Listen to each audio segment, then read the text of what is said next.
We're going to be announcing later on, we're going to have a meeting with Russia.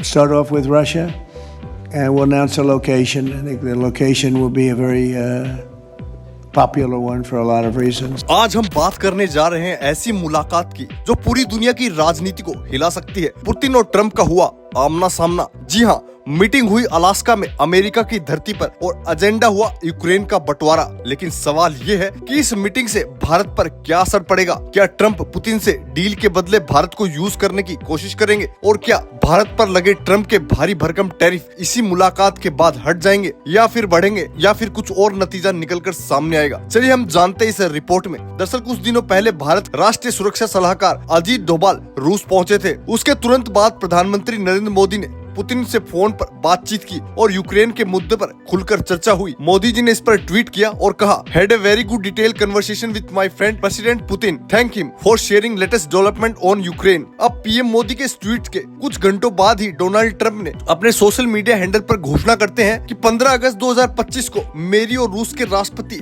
Putin की मुलाकात होगी Alaska में। Alaska एक ऐसी जगह है जिसकी कहानी अपने आप में एक जियोपॉलिटिकल रोलर कोस्टर है। कभी ये रूस का हिस्सा था, लेकिन 1867 में रशियन एम्पायर ने इसे अमेरिका को भेज दिया। आज भी रूस इस सौदे को अपनी सबसे बड़ी गलती मानते हैं। अमेरिकी मीडिया के मुताबिक ट्रंप का असली टारगेट रूस है, लेकिन भारत को एक प्रेशर पॉइंट की तरह इस्तेमाल कर रहे हैं। ट्रंप ने भारत पर पहले 25 और फिर 25 यानी कुल 50% का टैरिफ लगाया, लेकिन भारत रूस आर्थिक रिश्तों में दरार आए और रूस पर दबाव बढ़े। लेकिन सवाल ये है कि अलास्का में क्या होगा? पुतिन पहले ही कह चुके हैं कि अगर वॉर रोकनी है तो आधा यूक्रेन हमें चाहिए। इसका मतलब ये है कि ईस्टर्न यूक्रेन का सबसे बड़ा हिस्सा रूस में शामिल हो सकता है। अब ट्रंप एक टेरिटरी स्वैप की बात कर रहे हैं, यानी रूस कुछ ले और कुछ छोड़े, लेकिन पुतिन का रुख साफ है, छोड़ने के लिए कुछ नहीं है, लेकिन लेने के लिए बहुत कुछ। अगर ट्रंप पुतिन की डिमांड मानते हैं तो ईस्टर्न यूक्रेन पूरी तरीके से रूस के हिस्से में आ जाएगा। तो ये सौदा अमेरिका यूरोप रिश्तों को हमेशा के लिए बदल देगा। यूरोप पहले से ही सोच रहा था कि अमेरिका पर सुरक्षा के लिए भरोसा नहीं किया जा सकता। अब चलिए अगले सवाल के बारे में समझते हैं कि इससे भारत को क्या लेना देना।